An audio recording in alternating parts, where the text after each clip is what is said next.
नमस्कार दोस्तों, मेरा नाम है देवांश और आप सभी का बहुत बहुत स्वागत है देवाजी ऑनलाइन लर्निंग प्लेटफॉर्म पे।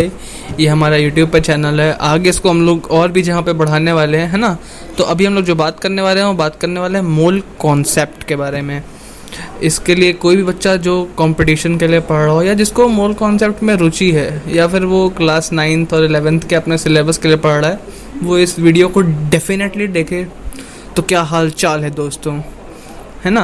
आप लोग को एक बात मैं बता दूं कि इस ई बुक को बनाने के लिए 10 ह्यूमन आवर्स लगे हैं, यानी कि मेरे को पर्सनली 10 घंटे लगे हैं इस पीडीएफ को बनाने के लिए, है ना।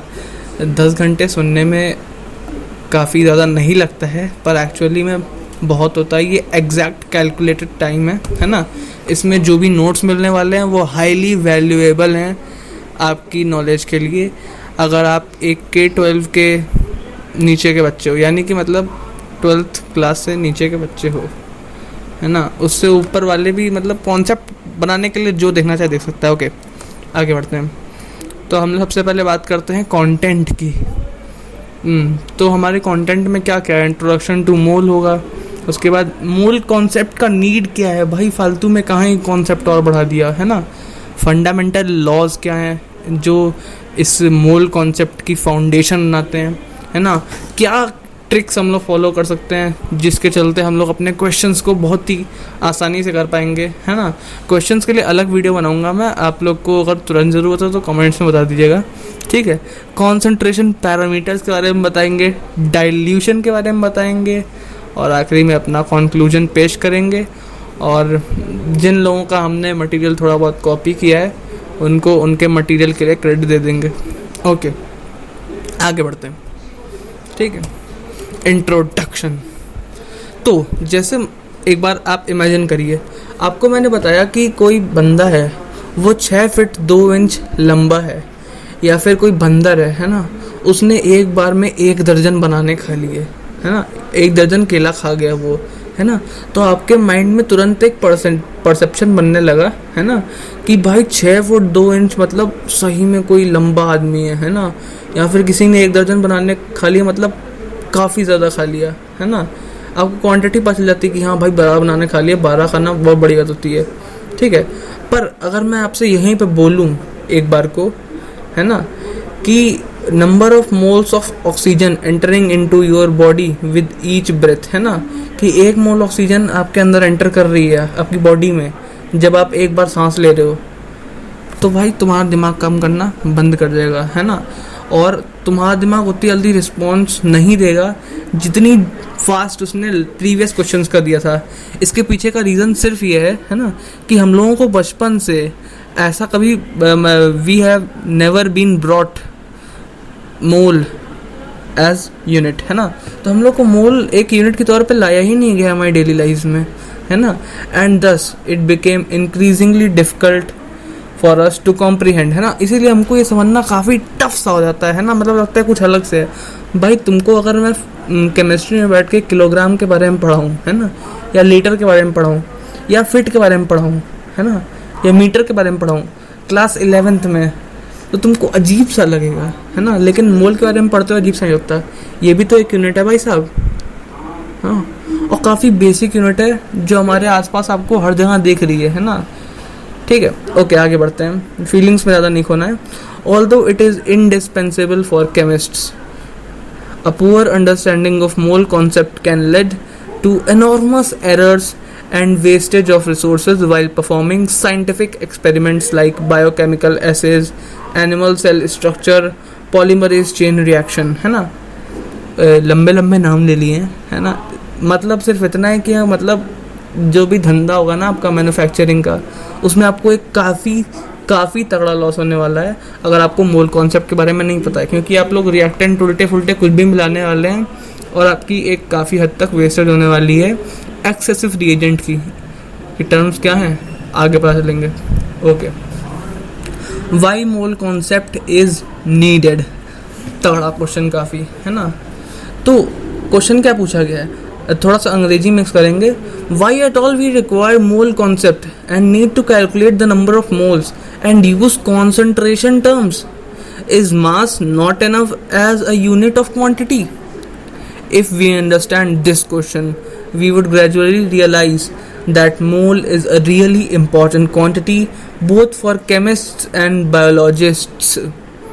In the following subsections, we will emphasize on realizing this fact that knowing number of molecules of a reaction mixture is important and also a quantity that depicts specific number of molecule is needed, है ना।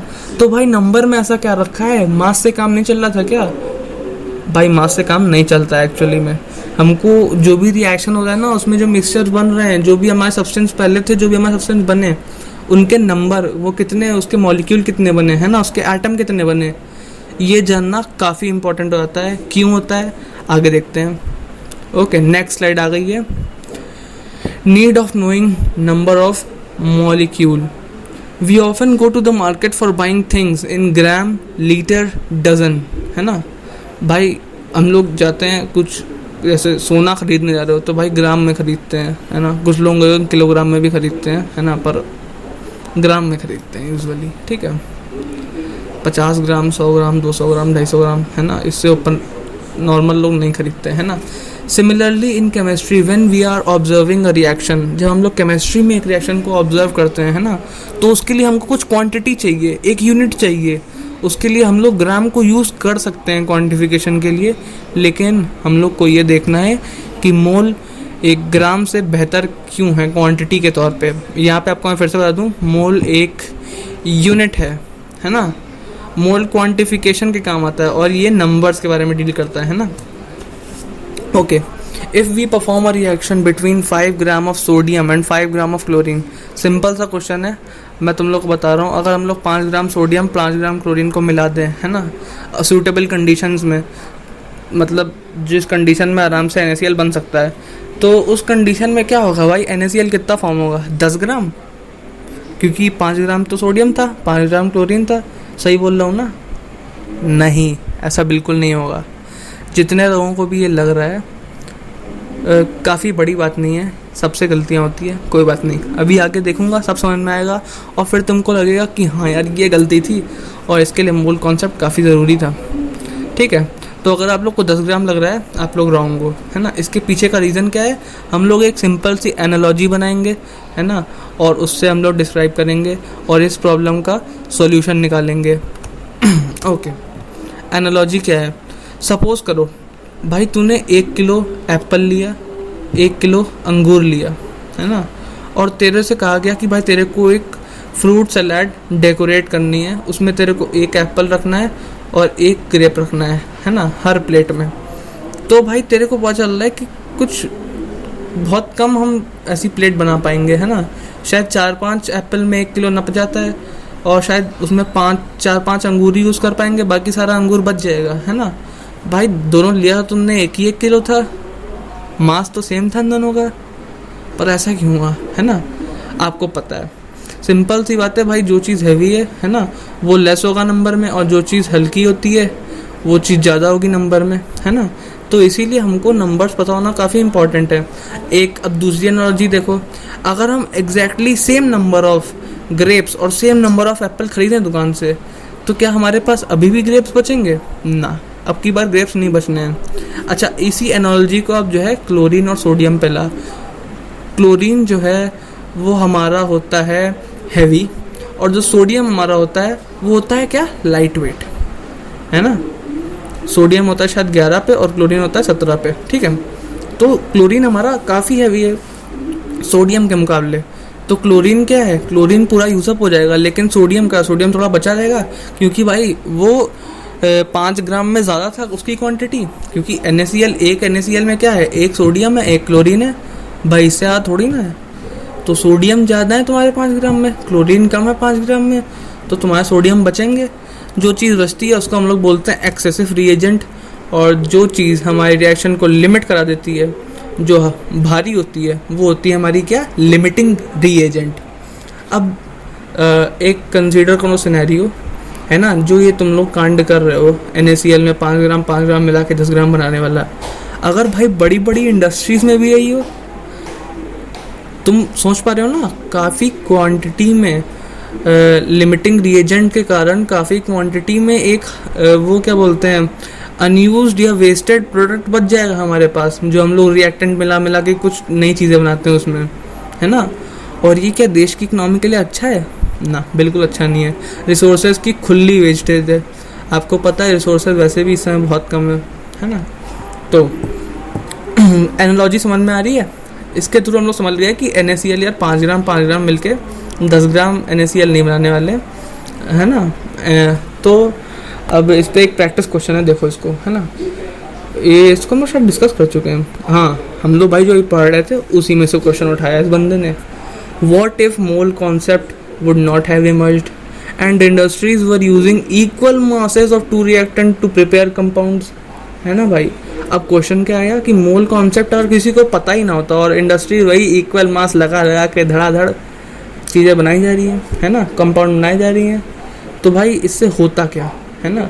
तो इसका solution दे रखा है, if two reacting species were combined in equal masses, then one with larger molecular weight would have had smaller number of molecules in the given mass and other would have higher number of molecules, है ना। तो इसमें क्या होता, so one of the substrates would have exhausted earlier, जो हमारा limiting reagent है वो पूरा कंज्यूम हो जाएगा, and another one would remain unused. In this there was a lot of reactant that would get wasted, है ना। तो इसमें हमारा काफ़ी ज़्यादा रिएक्टेंट का वेस्टेज हो जाती है। चलो आओ आगे देखते हैं। ये देखो, do we need a machine to count atoms और मॉलिक्यूल्स। अब भाई देखो, हम लोग को ये तो पता चल गया अपनी लास्ट स्लाइड से कि हम लोग को ऐसा कोई मतलब हार्ड एंड फास्ट रूल नहीं है कि हमको मास से काम चल जाएगा, हमको नंबर की ज़रूरत पड़ेगी और नंबर का काम हमारा मोल कर रहा है यहाँ पे, है ना। क्योंकि ऐसे गिनने नहीं बैठ पाओगे। तुमको पता है यार, एक छोटे से पॉइंट पे कितने millions and billions and trillions यार गिन नहीं सकते हो, इतने जो है एटम होते हैं। तो मोल भाई काफ़ी बड़े से नंबर ऑफ एटम को एक छोटी सी उसमें रिप्रेजेंट कर देता है। तो मोल आसान है भाई, उसी का इस्तेमाल करेंगे, है ना। तो अब देखो भाई, अब हमको इतने सारे आइटम्स काउंट करने हैं तो इसके लिए कोई तगड़ी मशीन होनी चाहिए, है कि नहीं। आजकल के टाइम पे सारा काम मशीन ही कर रही है। चलो और मशीन के बारे में देखा जाए, atoms are very minute, we may not see it even with light microscope. So let's imagine a machine that can calculate the number of atoms before any reaction. If the counting speed of a machine is about a BPP, है ना, मतलब billion particles पर second, billion parts पर second की speed है उसकी, है वो भाई 1 बिलियन पार्ट्स गिन दे रही है 1 सेकंड में, है ना। और वो इतनी फास्ट मशीन भी है तो उसको 1 ग्राम हाइड्रोजन मतलब 6.022 into 10 to the power 23 atoms of hydrogen को काउंट करने में पता है कितना टाइम लगेगा? 1.91 into 10 to the power 7 years. अगर अभी भी ये सुनने में कम लग रहा है तो मैं तुमको बता दूँ, into 10 to the power 7 years है ना। ये पता है कितना टाइम है? अभी जो एज ऑफ इवोल्यूशन है, जिस ह्यूमंस की एज ऑफ इवोल्यूशन की हम लोग बात करते हैं, उसका 10 गुना ज़्यादा टाइम है। मतलब 10 बार ह्यूमंस इवॉल्व कर जाएंगे, उतनी देर में तुम 1 ग्राम हाइड्रोजन का क्या गिन पाओगे? Number of atom. इतना तगड़ा टाइम लगना है तेरे को। तो भाई सोचो क्या किया जाए। अब सोल्यूशन क्या है इसका? इसका सोल्यूशन काफ़ी सिंपल है। जो काम मशीन नहीं कर सकती वो काम इंसान कर सकता है। और हमारे ग्रेट साइंटिस्ट ने सिंपल लॉज के थ्रू इतना आसान बना दिया है भाई, ग्राम इनको काउंट करना कि 1 ग्राम में कितना एटम होगा, 2 ग्राम में कितना एटम होगा, 10 ग्राम में कितना एटम होगा, कि मतलब भाई कोई मशीन की ज़रूरत ही नहीं रही है। ओके आगे देखते हैं। फंडामेंटल लॉज, भाई क्या क्या हमारे लॉज हैं जो फाउंडेशन है मोल कॉन्सेप्ट के। यहाँ से चैप्टर इंटरेस्टिंग होना शुरू हो गया है ना। पहले भी इंटरेस्टिंग था, पहले हम लोग अभी तक समझ रहे थे कि क्या क्या इंपॉर्टेंस है ना, मशीन की ज़रूरत है नहीं है, मोल कॉन्सेप्ट हम लोग हाथों से कैलकुलेटर से क्यों काम कर लेते हैं, है ना, क्यों हम लोग को इस तरीके से पढ़ाया जा रहा है। ओके अब आगे हम लोग क्या देख रहे हैं? Fundamental laws. फंडामेंटल लॉज की चलो बात करते हैं। पहला लॉ है लॉ ऑफ डेफिनेट प्रपोर्शन। तो भाई एक बात को यार ध्यान से समझो, है ना भाई, मैं जितना पढ़ा रहा हूँ उसमें काफ़ी एफर्ट लगता है ना, बोलते बोलते मुंह दर्द करता है। तो प्लीज़ यार थोड़ा मन लगा के पढ़ना अगर यहाँ पे पढ़ने आए हो तो, ठीक है। वरना यूट्यूब पे बाकी टाइप का कंटेंट भी है, तुमको वो देखना हो देख लो। यूट्यूब नहीं तो यूट्यूब के बाहर अलग टाइप का कंटेंट भी है, तुमको जो पसंद हो वो देखो, लेकिन यहाँ पे आ तो थोड़ा सीरियस रहो, ठीक है। लॉ ऑफ डेफिनेटिव प्रोपोर्शंस की हम लोग बात कर रहे हैं। तो भाई ये स्टेट क्या करता है, a given compound always contains exactly the same proportion of elements by wait, है ना। इसको हिंदी में ट्रांसलेट करो, अंग्रेजी में समझ में नहीं आ रहा है ना। एक कोई कंपाउंड हमको अगर दिया जा रहा है तो वो हमेशा कंटेन करेगा, हमेशा रखेगा एक प्रोपोर्शन में, है ना, अपने एलिमेंट को बाई वेट, है ना। मतलब जैसे हाइड्रोजन और ऑक्सीजन का हम लोग जानते हैं एक वाटर बनता है ना। तो H2O जो है उसमें जो हमारा वेट का प्रोपोर्शन होगा हाइड्रोजन और ऑक्सीजन का, वो हमेशा फिक्स्ड रहेगा। ऐसा नहीं कि तुम कहीं मतलब यार लैब में बना रहे हो तो अलग वेट का प्रोपोर्शन आ गया और कहीं बारिश से आ रहा है तो तुम्हारा अलग प्रोपोर्शन आ गया, है ना। प्रोपोर्शन हमेशा सेम रहने वाला है। वो क्या होगा, H2, H की कितनी औकात है, एक H की 1 AMU, तो 2 H की कितनी औकात होगी 2 AMU, है ना। वैसे ही ऑक्सीजन की कितनी औकात है अकेले की 16, है ना। तो 2:16 या फिर 1:8। हाइड्रोजन इस टू ऑक्सीजन का प्रोपोर्शन कहीं से तुम H2O उठा लाओ हमेशा यही रहने वाला है। अब भाई जितना इजी था ये, है ना, इतना इजी शायद कोई लॉ नहीं है। दूसरा लॉ पे आते हैं, लॉ ऑफ मल्टीपल प्रोपोर्शन। अच्छा देखो मैं एक बार बता रहा हूँ, यहाँ पे मैंने law of conservation of mass की बात नहीं की है, वो आप लोग 9 में पढ़ चुके हैं, थोड़ा समझा भी देता हूँ। Law of conservation of mass इतना कहता है कि कोई केमिकल रिएक्शन अगर हो रहा है या फिर कोई फिजिकल रिएक्शन भी हो रहा है तो उसमें जो हमारा रिएक्टेंट साइड पे जितने भी चीज़ें होती हैं, है ना, उनको कंबाइन करो, तोड़ो, जो कर लो उसके साथ, है ना, लेकिन जब हमको प्रोडक्ट मिलेगा उसका और रिएक्टेंट का टोटल मास होगा वो बराबर रहेगा। मतलब मास जो है कहीं गायब नहीं हो जाएगा एटमॉस्फेयर में या कहीं से आ नहीं जाएगा अलग से इवॉल्व होके। मास can neither be created nor be destroyed in a chemical reaction, है ना। न्यूक्लियर रिएक्शन में ऐसा होता है, वहाँ पे मास चेंज हो जाता है, ठीक है, उनकी बात नहीं करनी है हमको। तो लॉ ऑफ मल्टीपल प्रोपोर्शंस की हम लोग बात कर रहे थे। ये भाई स्टेट क्या करता है, if two elements can combine in more than one form to form more than one compound, then masses of one element that combines with the fixed weight of other are in simple ratio of small whole number। तो भाई फिर से small whole number की बात कर दी है। बात ये है, मान लो NO2 ले लो और NO ले लो, ठीक है, बात समझो, एक है नाइट्रोजन ऑक्साइड, एक है नाइट्रोजन डाई ऑक्साइड। तो भाई इसमें जो तुम्हारा रेशियो होने वाला है ना, वो हमेशा क्या होगा, सिंपल होल नंबर का रेशियो होगा इन दोनों के बीच में, क्योंकि ये दोनों भाई सिमिलर नहीं, सेम एलिमेंट्स के दो अलग टाइप के कंपाउंड्स बन रहे हैं, है ना। अब इसमें डाल्टन भाई साहब क्या ऐड करते हैं, नीचे देखो, डाल्टन्स एटॉमिक थ्योरी, है ना। ऊपर वाला लॉ भी डाल्टन का ही है, लेकिन डाल्टन की एटॉमिक थ्योरी अलग से है, काफ़ी हद तक रिलेटिव है, ठीक है। और देखें, ये स्टेट करते हैं chemical reactions involve reorganisation of atom. मतलब भाई कोई भी केमिकल रिएक्शन हो रहा है तो उसमें जो रिएक्टेंट साइड पे जो एटम्स हैं उनको कुछ अलग टाइप से रीऑर्गेनाइज करके हमको प्रोडक्ट मिलता है ना। एंड कंपाउंड्स आर फॉर्म्ड, और कंपाउंड मतलब प्रोडक्ट का ही मतलब है यहाँ पे, है ना। और कंपाउंड्स बन जाते हैं when atoms of different elements combine in fixed ratio, है ना।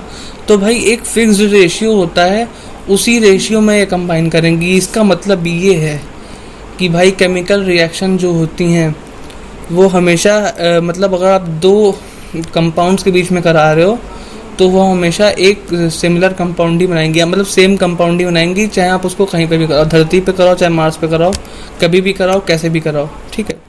अब इसके बाद आते हैं हमारे भाई, इसमें गैसेस के बारे में कोई बात नहीं हुई थी अभी तक, है ना। तो इसमें हम आते हैं Gay Lussac's law of gaseous volumes.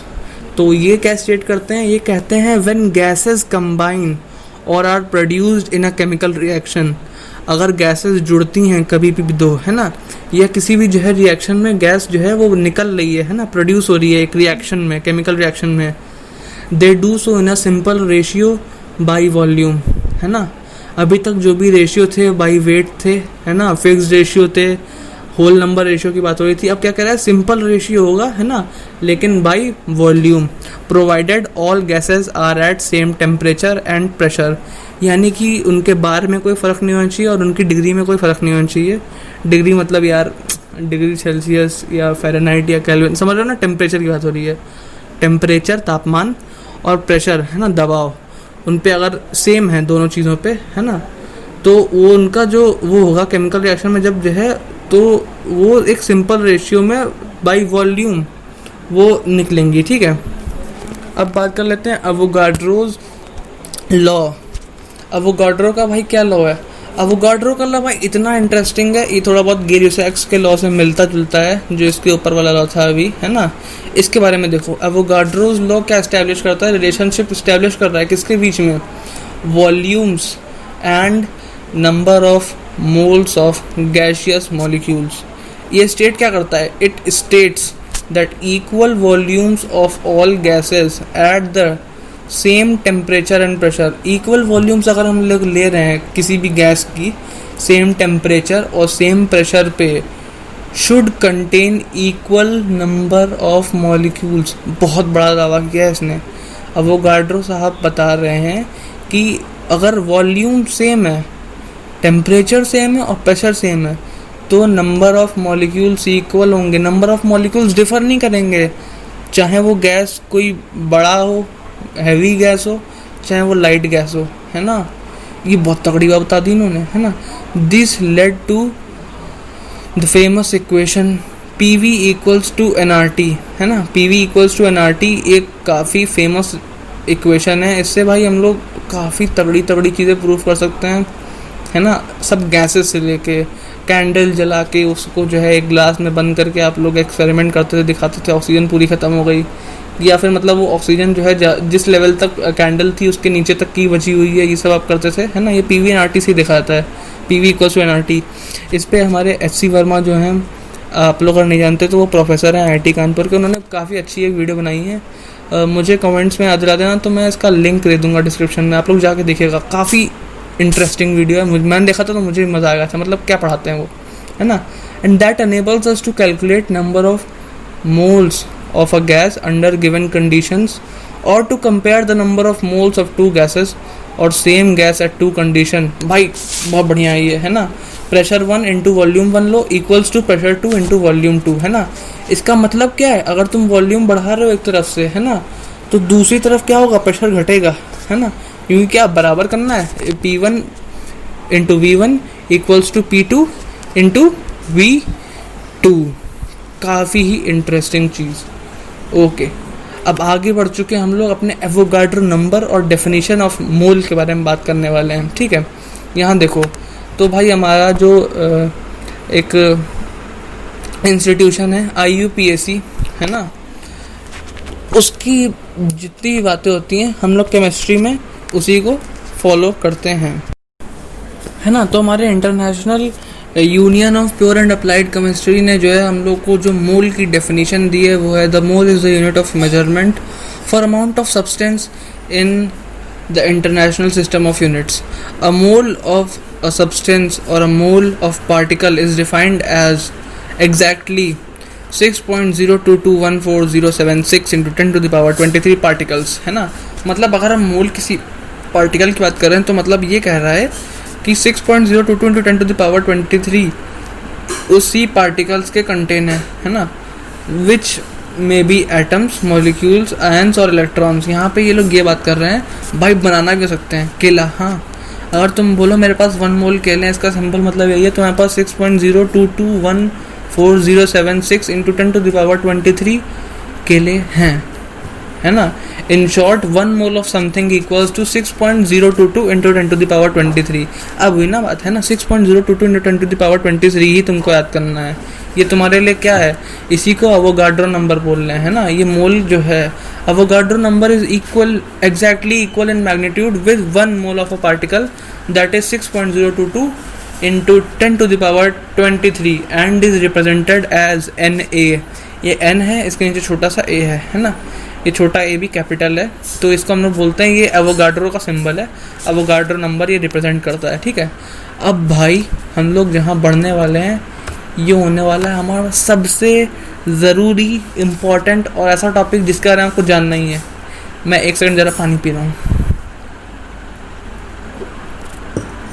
Okay, तो हम लोग बात करने वाले हैं love triangle of the mole. Left triangle mole का, हाँ भाई मोल का भी लेफ्ट ट्राइंगल है। तो भाई मोल के 3 इंटर कन्वर्जन होते हैं, उनके बारे में बेसिकली बात हो रही है यहाँ पे। ऐसा कोई लेफ्ट ट्राइंगल नहीं है ना। तो सिंपल बात समझो, मोल है ना। अगर हम उससे किसी भी और जाने, देखो भाई तुमको ये 3 एरिया दिख रहे होंगे।